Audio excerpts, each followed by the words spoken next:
Okay, hello everyone, and welcome to Tea, Tentacles, and Talk, cozy conversations about LGBTQ plus romance. I'm your host, Chloe Archer. I'm also a writer of sci-fi, and paranormal rom-coms, sometimes with tentacles. You can find out more about me and my work on my website at chloearcher.com. Today, I have a fantastic episode for you. So take a moment to make yourself a beverage, get cozy, and join us for a fun conversation. This month's guest on the podcast is Sam Burns. Sam, welcome. Hi, thank you for having me. Thank you so much for being here. I'm going to just introduce you to folks who might not be familiar with you. Sam lives in the Midwest with husband and cat, which is even less exciting than it sounds. So she's not sure why you're still reading this or listening in this case. She specializes in LGBTQIA plus fiction, usually with a romantic element. Nice. There's sometimes intrigue and violence, usually a little sex, and almost always swearing in her work. Me too. Her writing is light and happy, though. So if you're looking for a dark, gritty reality, you've come to the wrong author. Thank you so much for being here today, Sam. I always start things off with a little bit of a beverage share. It is tea and talk after all. And as my viewers know, I'm a big tea fan. Today, I'm actually having a nice herbal tea this afternoon called Winter Spice. And it has, let me see, chamomile, apple, cinnamon, cardamom, and cloves in it. So That sounds delicious. yes, it's quite nice. Do you have a beverage as well? I'm actually also a big tea drinker. This is my giant Yeti cup here. You got to stay hydrated, right? Yes, exactly. And since I go sit in the office for hours at a time, Right. it is actually also tea. It's Adagio's Summer Rose. Ooh, I like a nice rose tea. Yes. Very good. I haven't tried Adagio's. I'll have to look that up. I'm a big fan of them. Good. Okay, well, let's talk writing. I mean, this is one of the many things that we like to cover in the podcast. So you mentioned sort of your daily situation here. Can you tell us, are you a full-time or a part-time writer, and how does this affect your writing? I am a full-time writer, which Wow.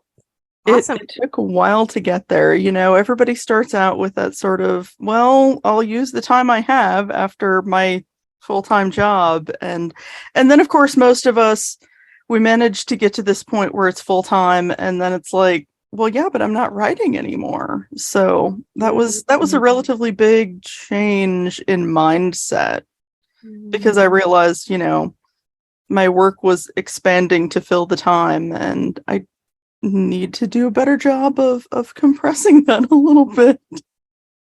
Well, there's a lot that goes into it. I know I've listened to a number of other podcasts where authors sort of talk about how they think, oh, once I go full time, I'm going to have so much time. I'm going to get so much done.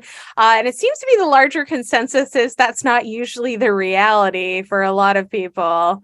Yeah, no, it definitely, it takes a lot of work to really get more done with that extra time. And, sometimes it just doesn't happen. Right. Yeah. I think time management is difficult even in the best of circumstances, but when it's 100% on you, I could imagine that could Yes. pose its own challenges. Plus, I think there's oftentimes readers don't always know all of the stuff that goes into the business side of being an author, even if it's not full-time, but probably more so when you are full-time as well. There's a lot involved there that But interferes. unfortunately, you can't just write 8 hours a day. Yeah. Much as our readers would like us to, right? Yes. Well, tell me a little bit about your style, your kind of approach to writing. The very quintessential question is often, are you a plotter or a pantser, or as I like to call it, a discovery writer? There are so many terms for it, because I think that the idea of being a pantser has gotten a bad rap. Mm-hmm. I'm And I think most of the writers I know are somewhere in between. More of a Like, continuum. Yeah. yeah, I don't like plot out every single thing. I write like maybe 3,000 words before I start a book about this is what I want to happen. And Mm, usually it turns out about half right. yeah. Because So you've got to leave yourself room for, oh, well, that's unexpected. Let's follow that instead. right, right. Yeah, I mean, it's kind of like, famous film director Alfred Hitchcock used to sort of talk about how he would envision and storyboard a film in its entirety before he made it. And then he would always be kind of like bored in the actual filming process because he'd already done all that work, right? So I know for me, if I plan too much into the book, I lose Yes. interest because I already know everything that's going to happen. I used to have that problem very early in writing where I would talk to people about what I was working on. And, once you've told somebody the story, it's told, you're done with it. Yeah. Yeah. Finding ways to keep the magic of the story alive for you as the Exactly. author can be tricky. Yeah. So when it comes to, I guess, writing, are you sort of somebody who really finds your characters first, or is it the story or a trope or the world? What really kind of sparks things for you? It really depends on the book, but as Mm, as often as not, it's the characters because in the end the stories always end up character driven. yeah. Like, yes, I've got a plot in there, but it's about them more than that, and the plot's more Mhm. subject to change as I work through my little outline because the characters have to make those decisions. And if the Yeah. character's like, no, I'm not doing that, I'm not going to force it to happen. Right, right. So how did you come to writing stories with LGBTQ plus IA sort of romantic elements? You know, I always read them when I could find them, and I got big into fan fiction because that was where they were all Sure. available. Mm. And then it was, I want to say 2016, a friend of mine in the knitting community was talking about this book. And I was like, I've never heard of this book. And she sent it to me. And it was a revelation. Wait, there are actually published books with queer romances? And Wow. so I just sort of fell into it and have never looked back. That's so cool. Can I ask what book it was? It was The Lightning Struck Heart by TJ Klune. Oh, She was a very big fan of it. yes.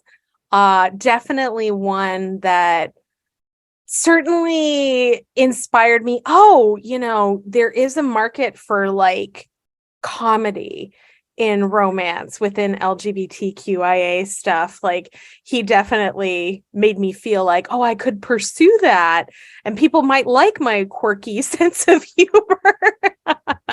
And they certainly do. People love a comedy. Yeah. And, it has surprised me because I'm not a comedy writer. But Hmm. but every time I put something marginally funny in a book, it's like, oh, I read that. It's so funny. And I go, oh, I'm glad. Well, I know sometimes we have some aspiring or new writers who tune into the podcast. And so I always love to kind of check in with authors and see if you have certain types of advice. So, for instance, when it comes to the process of writing, do you find that there are any tools that you think are kind of must-haves that you would recommend new authors think about using? This is a really huge thing for me because I know a lot of new authors struggle with it. Oh, if I don't have this and that and the other thing, then I can't do it. And I think honestly, if you have a computer, because you'll have to be able to upload it on Amazon. If you Yeah. have a computer and a word processor, that's enough. And Hmm. I use Scrivener. It's a fabulous product. I definitely recommend it, but I also know a lot of people it doesn't work for. So find a Hmm. word processor that works for you. And Right. and don't listen to anybody who's like, you can't be a writer unless. because that's For just wrong. sure. Yeah, I mean, being a sort of still a newbie in the game, I think that one of the things that I've seen a lot is that there is no one size fits all model for everyone, and that, it's worth trying a number of different things out to see if there's something that really connects for you. And sometimes you'll be surprised at what it is. I have a friend who fell in love with Vellum as a word processor. Yeah, He I know writes his he books does in it. that with Atticus, which is like the kind of open source one or whatever. Yeah. And it's obviously that's not what they intended, but it works really well for him. So that's what matters. Right. Yeah. I think the nice thing maybe about using like a formatter like that is that you're writing and you're getting to see what it's going to look like on the page. Yes. And then you've From already the saved beginning. time. It's formatted. There you go, right? For sure, for sure. Well, so in the process of writing, most writers know that we don't know everything. And so we frequently have to use our Google foo and conduct some research on different things. So tell me, what was the weirdest thing you've ever done in the name of research for writing? This is in my opinion, an amusing story anyway. New Year's Eve, I'm writing the book that's coming out soon. And I was in a position where I had to have the character have like a signature drink. Something that the bartender knew he was going to order, so he just dropped it off in front of him. And so I looked things up and found one and stuffed it in there, and then later went, yeah, but I don't know anything about that drink. So New Year's Eve this last year, I found myself wandering out to a liquor store to spend like $60 on booze I had never tried in my life, just so that I could find out what this drink tasted like. Oh, wow. Turns out my husband actually loves it. It's an aviation made with gin. I've had one of them before. Yes, they're lovely. They're not too bad, and my husband will drink one, and he never drinks anything. So, oh well, so you're getting your money's worth at least. Research, yes, and exactly. somebody's going to consume all that alcohol you bought. Yes, I don't just have $60 worth of alcohol for nothing. It's actually getting used. Well, that's a wonderful segue for us. Can you tell us a little bit about this upcoming book and sort of, how did it come into being? Where did you kind of get inspiration for it? This book is the weirdest story. There's this Ed Sheeran song from one of those Lord of the Rings movies called I See Fire. Oh, okay. And it has absolutely nothing to do with the book, but I was listening to it, and it's all about this character talking about his brothers. And I had been thinking about these covers that I already owned for quite some time, and a friend of mine, whenever I showed them covers with the same person on each one, she would be like, oh, they're twins or they're triplets, or because she couldn't consider writing a series about the same person. And then this one, I was just like, hey, you know what? Maybe there are twins and they're brothers, and that's like the core of what the series is about. Oh, neat. Very, very cool. What's it called? The series is called Circle the Square, and book one is The Elemental Keys. It's coming out on the 23rd, this coming Thursday. Well, I love that background. Can you tell us, you said you'd had the covers for a while. Yes. Who did the cover, and were you involved in the design process, or did you buy it as it was? I wasn't involved at all. I got them from Natasha Snow in one of her pre-made cover sales, and I saw them and I went, I have no idea what I'm writing for that, but I absolutely have to have that. And so I've been like rolling this idea and the covers and everything around in my head for like 2 years now. So a long kind of percolation process in the background. Sometimes that's necessary. Can you tell us a little bit about the heroes? Like what might be of interest to the audience here that we don't know about them? What makes them kind of tick? Well, it goes back to that whole song inspiration thing. Yeah. It's very much, you've got one twin brother is the star of the first book and the other is the star of the second, and their relationship is a big heart of the whole story. Hmm. Especially for the second brother, River. It's pretty much his whole inspiration for almost everything he does. Mm. Well, and I'm guessing they're identical twins, Yes, they are. right? And my understanding is a lot of them have that like really tight Yes, kind of very, bond. very close relationship. And Yeah. especially in their case, they never had a mother, and their father abandoned them when they were in their teens. So one of them practically raised the other one. Oh So, my gosh. Okay, all the feels happening here, right? So are they really distinct from each other in their personalities, right? I'm guessing maybe the one who was the caregiver is maybe more serious. How does the other one behave? actually, the other one is a little more serious as a human being. He went and became a cop, which did Oh, not work wow. out so well for him. Okay. But now he's trying to deal with, I mean, at the beginning of the book, his whole thing is the world's about to end because he can see the future and he knows this. Oh. And so everything seems very serious to him. And his brother's whole thing throughout the book is, well, the world's about to end. Why not do what you want? Oh, so he's got a more live in the moment, laissez-faire kind of, yeah, interesting. Well, so, you spent a lot of time kind of thinking about this, bringing it into existence. Can you tell us what did you find was the hardest part of writing the book, and maybe what was the easiest part?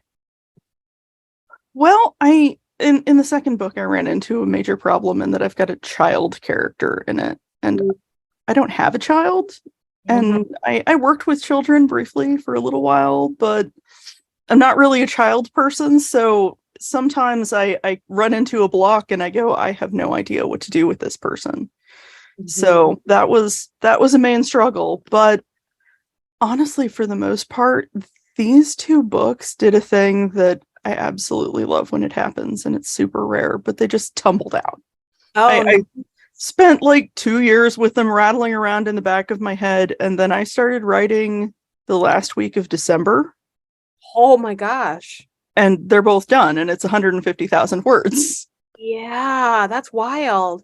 That's so cool. Well, sometimes, that can be how it happens. Like your muse is just sort of like the time is not right yet. And then all of a sudden, the moon phase or whatever. Exactly. Suddenly it's there and it needs to come out. Nice. That's great. Do you have a favorite character then in these two books? And why? It's definitely River, and it's partially because of that attitude of, well, the world's about to end. Why am I going to worry about things? Let's just do what we want. I love it. I love it. And when is the first book coming out?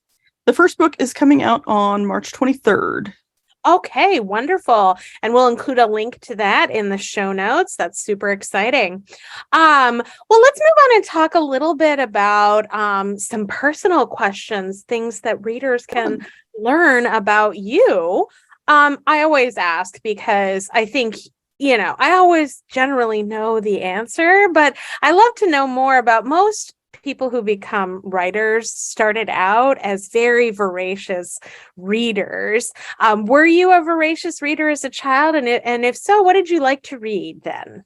I read almost everything. My stepfather, one of the few things he gave me in life was the man had a collection of books. Like Mm. all the sci-fi from the 60s on, lots of fantasy. And so I never was without a book. That's The so first cool. thing I really remember, I think, was A Wrinkle in Time that I absolutely fell in love Oh, with. yeah, Madeline L'Engle. But Yeah. yeah, I used to hide myself in my closet on a pile of stuffed animals with the door just enough ajar for light to read, and Mm, just all day read. yeah. Yeah, I was that weird kid who would bring a book to recess. Yeah. Yes. Oh yes. would read outside at recess. I was like, no, I am not an athlete. I'm going I don't to. want to run around. No, What are you talking about? I have a book. right, right. I can go on an epic fantasy quest. What are you talking? I don't want to play on the jungle gym. Yeah. Yes, I'm not going to that corner of the playground. I'm going to Mordor. Right, right. Well, so what do you like to read these days? Obviously, you write in the LGBTQ plus genre and subgenres, but do you read in that area as well, or? I read a ton in our genre, in queer fantasy literature, and then also in fantasy that's more mainstream. But someday that's going to be us. We're going to be the mainstream fantasy, darn it. Right. Yeah. I mean, I have faith. I think I think the bigger issue is sort of visibility to Yes. upcoming generations and making them aware, because a lot of them are still mostly used to library books and bookstore books that they might acquire, or they might be reading fan fiction. But some of the indie market, they're slowly starting to kind of get into it, but I think there's still an untapped well of people out there that I think will flock to it eventually. Yeah, I completely agree. And frankly, if it's got a dragon in it, I'm gonna read it. So it doesn't matter who's kissing, right? as long as there's a dragon. Amen to that. So what other kinds of things do you like to do in your free time? Do you have any other artistic pursuits? You mentioned kind of knitting earlier. Yes. Are there things you like to indulge in when you're not reading or writing? I am a big knitting nerd. There's this term in the knitting community, sable, stash accumulation beyond life expectancy. I have so much yarn that there is no way I could ever knit it all. You could start your own mini yarn store. Yes. Actually, I used to sell yarn on Etsy because I dye it myself sometimes. Oh, wow. So yes, I have that much yarn. That's cool. What is something really neat you've knitted before? Oh gosh, I can't even. Oh, you know what? There was something really fun a couple years ago. Somebody put out a shawl pattern that was completely round with the anti-demon possession symbol from Supernatural. Oh, really? That's so cool. That was a lot of fun. Oh, neat. I'm really envious here. I learned some of the basics of knitting a number of years ago, and then sadly realized that apparently my hand-brain coordination can't go beyond knitting a scarf or a blanket, like a rectangle or a square. There's something to be said for that, though. I am a fan of the sort of mindless, I'm just knitting all in a row while I do something else, like read a book or watch TV or something. It's actually very nice stress relief. It's quite soothing. It reminds me a lot of my grandmother, because she was a knitter and a quilter and stuff like that. And so she'd just be like going in the background and like, demon speed. Like, I my grandmother taught me how to knit. Demon grandma someday who's like and she had all these stories about how, when she was first knitting in the 40s, they would take their knitting into the movie theater, and you can just knit in the dark that way. And I was just like, okay, grandma, but then I can't see it. I they had magical skills, I think, sometimes. Seriously. Well, so many of the viewers and listeners know that I'm a huge animal lover, and unfortunately, I am allergic to a lot of them. But I do have two dogs. I have two little Yorkies, Jasper and Teddy, and so I always love to find out if my guests have any fur babies as well, and what are their names, and tell us a little bit about them. I'm not sure how this has happened. I'm currently catless, but she is here somewhere. She knew I was going to ask. She's like, Right? stay away. She's usually all over me the second I'm anywhere sitting down because she likes attention. Aww. Her name is Eris, Eris. and we do indeed call her the goddess of discord because, yes, we had no idea how appropriate that name was when we got her and named her, but it is. Aw. She's definitely one of those cats who she won't knock something off a table deliberately.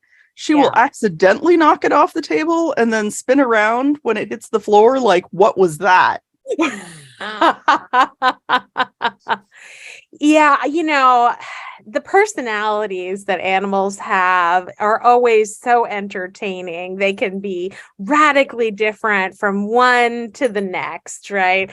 I swear, I think, oftentimes our pets are there to at least ensure we have one good laugh a day. Yes.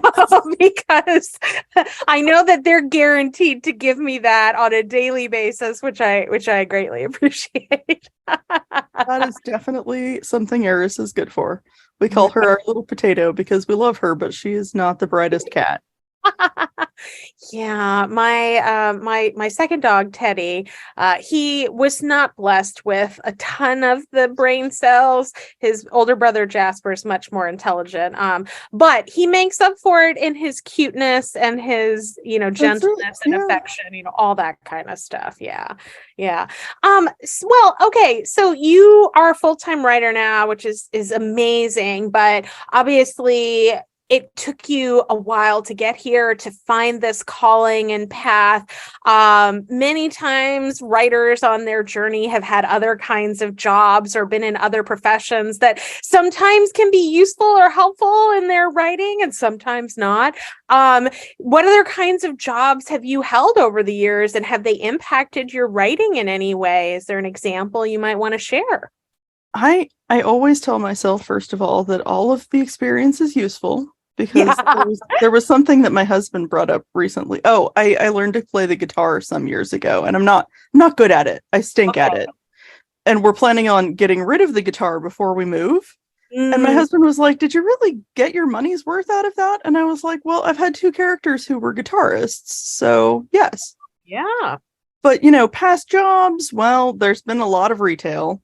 Which most of what you learn in retail is how to smile and nod, even when you really want to Yeah. But after that, I studied computers for a good long while, which was not for me. And then I was an interpreter, a sign language interpreter for some years. And one thing I definitely learned from that is how to take care of my hands. Oh, wow. Because the first week that I worked in interpreting full time, I literally had to come home and ice my hands because they swelled up. Oh my goodness. So I learned that very well, but really just, one retail job and another, and computer programming and interpreting and working with all these different kinds of people, I think is the heart of it. You get to know a lot of different random trivia, a lot of people, a lot of interactions, and you see so much in every job that, of course, it ends up, always in the back of your head, so you can just pluck something new out and go, oh yeah, let's use that in this book. Yeah. I mean, I think most authors are people watchers to some extent, right? Yeah, exactly. Getting ideas about people we meet, or just random conversations we hear in the Target parking lot or whatever. Right. I still have one from an experience in my youth of a drunk Scotsman on the tube in London when I was there, that I'm like, I gotta work this into a story someday. I am not surprised at that idea. I've heard some great stories about drunk Scotsmen, so yes, yeah. It was memorable. Let's put it that way.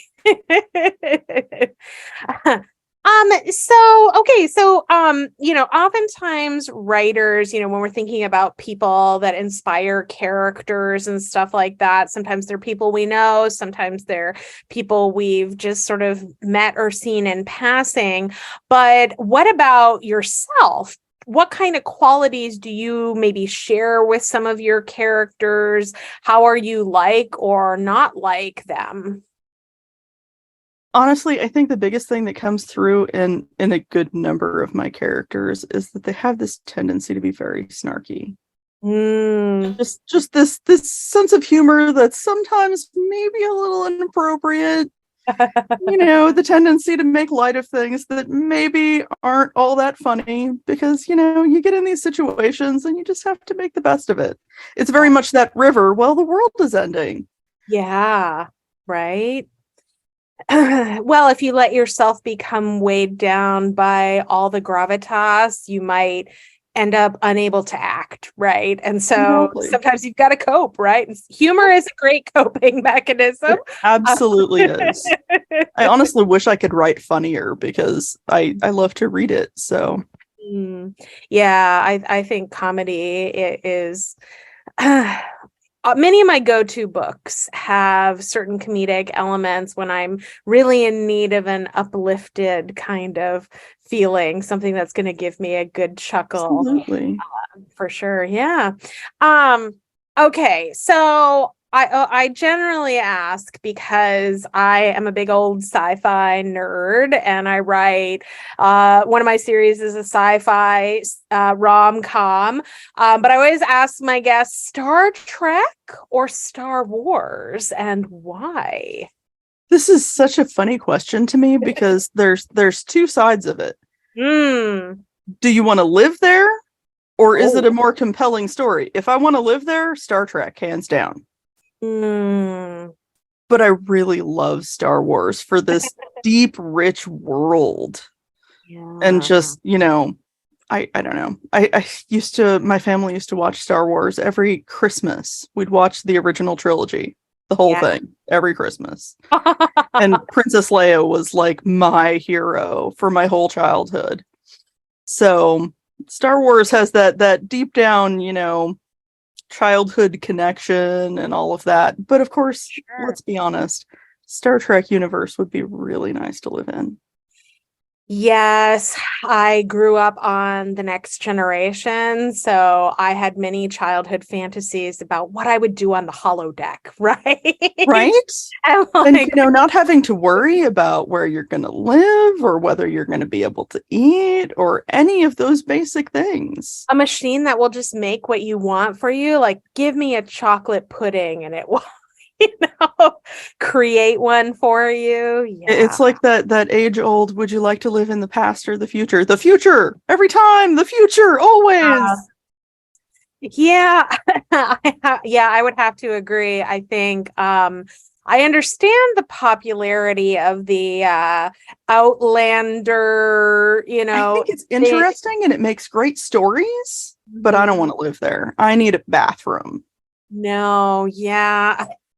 I have creature comforts, air conditioning, indoor plumbing. Oh, yes. A And also refrigerator. just, as somebody who is identifies as a female and a woman and everything, like the past, not that the present's so great either, but like But the past was especially the worse. past, yeah, is Yeah. that's actually why I couldn't really watch the Outlander show when I peered ahead and kind of saw some I of tried reading the book once essay and stuff in it that I was like, no, no, not for yeah, me. But that yeah, was basically my reaction as well. yeah, yeah. I mean, I know people who really love that show and that series, Oh but yeah. for me, yeah, I was Just just for like Game of Thrones and that sort of thing. It's like, well, yes, yeah. I I can love see the fantasy, appeal. It's just not for me. and I couldn't do great Game of Thrones either. And for the same reason, to be quite honest. So Yeah, it's just one of my personal triggers. I me too. steer clear of that kind of stuff. But no yucking anyone else's yum. It's just not. Exactly. Love Uh what you love because that's all that's worth anything in life. Yeah, exactly. Exactly. I think one of many reasons why many of us write what we write, right? Yes, precisely. So earlier you mentioned doing research for a drink, a signature drink for one of your characters. Do you have a signature drink or drink of choice that you would tell us about? It's the tea always. And honestly, this tea specifically, I drink most of the year, Mm, especially during the winter because it's got that little bit of summery, oh, rose, that's nice.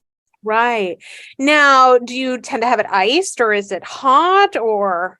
This one I drink iced a lot, Hmm, but I also have a chai collection which I drink hot all winter. I Yeah, right, I think I've got like five kinds of various chais, and right. I couldn't even show you my whole tea collection because it's a lot.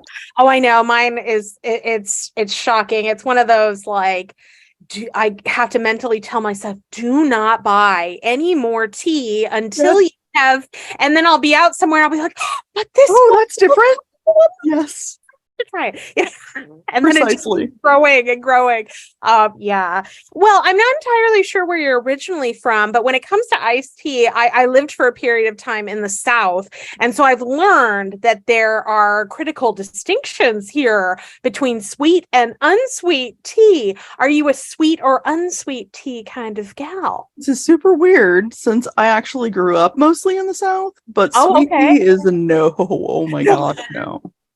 Only unsweetened. Yeah. Sweet tea is like I should just drink simple syrup if that's what I want. Oh, it's intense. When I first moved there, I'd never had it before. And I just ordered an iced tea in a restaurant and I A took glass one of sip syrup. and I was like, oh, Actually, I heard a British person describe it as tea flavored syrup once, and I think that's, and I mean, no offense to anyone who likes it, like what you like, but it's not for me. yeah, I that much sugar probably would not sit well in my system, I don't I think. can't have that much sugar at all. No. Yeah. Okay. So, one of the questions I like to ask my guests sometimes is about the imagined dinner party, right? If you could choose three authors, living, dead, whatever, to invite for a dinner party, who would they be and why?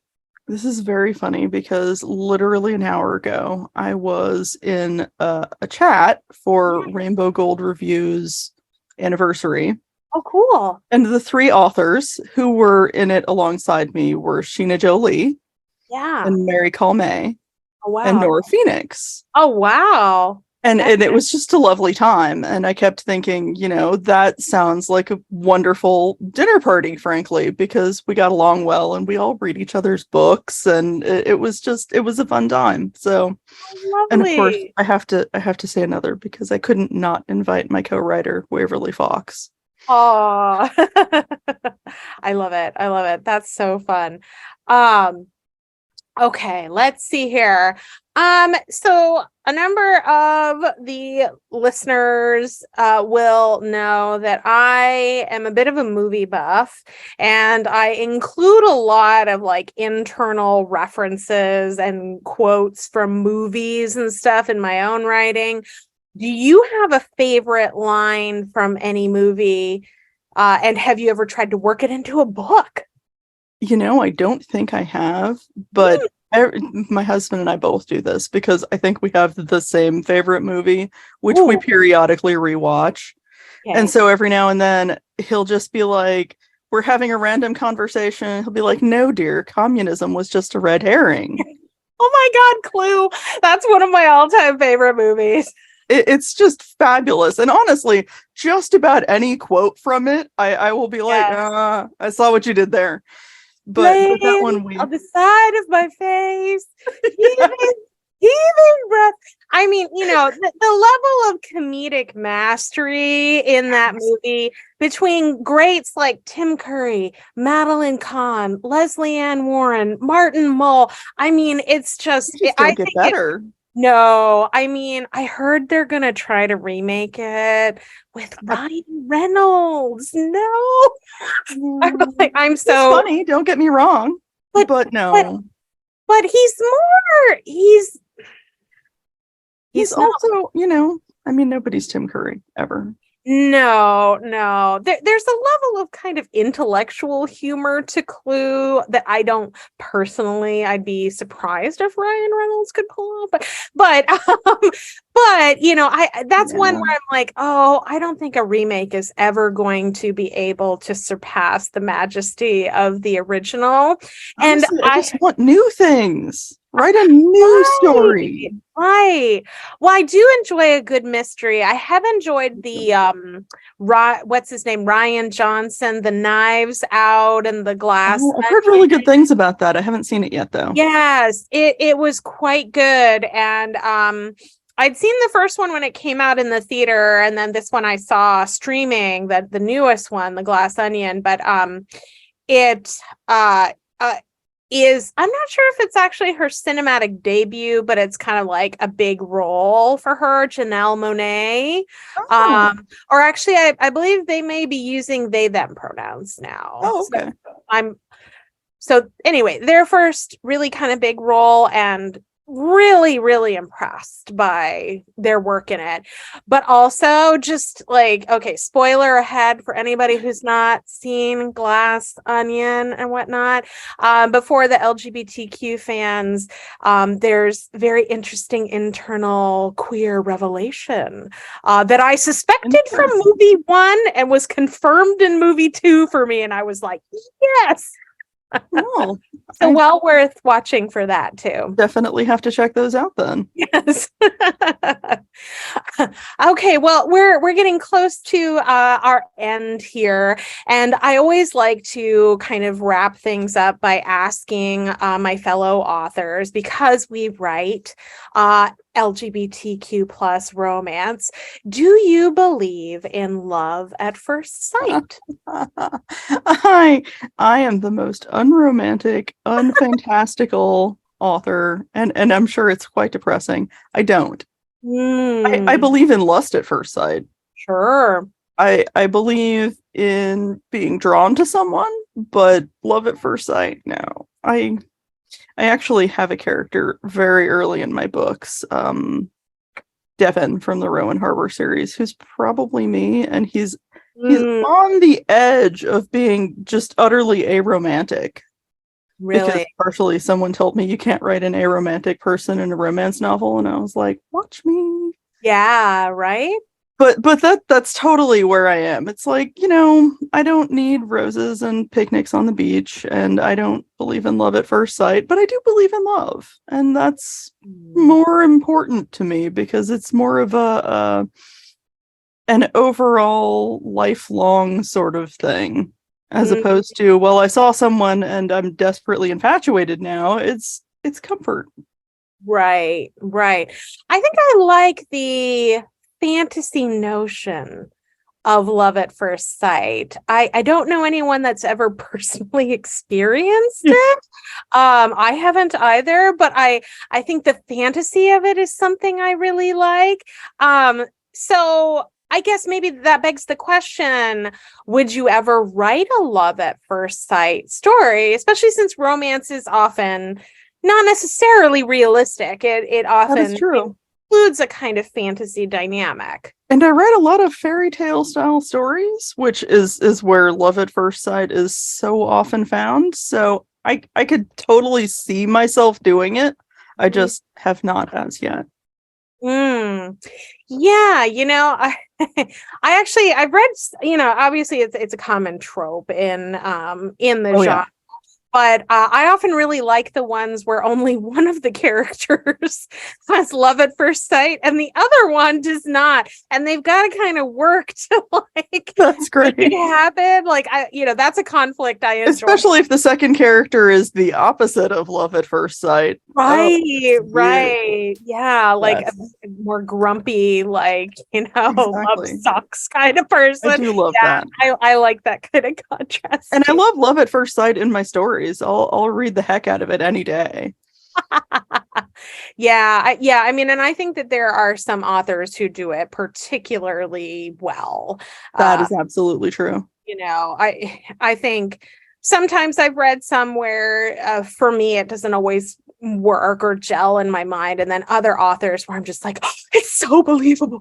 Like, Yes, absolutely. I Absolutely really true. admire that kind of finesse and skill that some folks have. Um, Especially since I don't actually believe it. If an author can make me believe that those characters fell in love at first sight, I'm very impressed. right, right. Sam, thank you so much for taking the time to sit down and chat with me today. I hope you had a good time. I know I really did.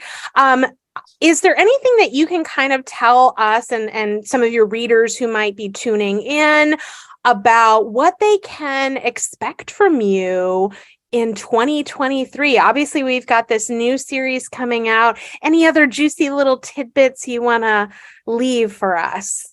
Well, thank you for having me. It has definitely been a lot of fun. Good. And well, I've like you said, I've got this series coming up, and then I am planning on getting started finally on a very, very large epic fantasy that's based Ooh. on a horrible bastardization of Irish mythology, Oh, writing wow. the story of Nuada Silverhand. So I Wow. I've been working on that in the back of my mind again for multiple years, sort of working through how it's going to go, and that's what I'm going to get started on next. Well, So that's exciting. I think we need more epic fantasy, honestly, I'm a within big the fan of it, and there's not that much there. So Oh no. Well, it can be hard to balance romance with epic fantasy, which is yes, already really long and involved and complex, but oh yes. when it's done well, it can be, sign me up. I'm gonna be like first in line because I love a good epic fantasy. Um, well, where can readers go online to find out more about you and your work? Well, I've got a website, burnswrites.com. Who's right? Simple enough. I'm also on Facebook, have a group there with my co-writer WM Fox. We're there probably more often than other places. I technically have a Twitter, but I honestly don't go on Twitter since it took a very big turn for the negative. So Yeah. so probably if you want to get a hold of me, you can email me, sam@burnswrites.com. You can go to the website, you can get a hold of me on Facebook. It's pretty easy. I'm usually around. I work on the Wonderful. computer, so Right. Well, that's great. I will make sure that we include that in the show notes for viewers to come back. And for folks listening, thank you so much for paying attention to the podcast. And next month, I will be interviewing Kiki Clark here ooh, on the fun. show. So look I love forward to Kiki. that.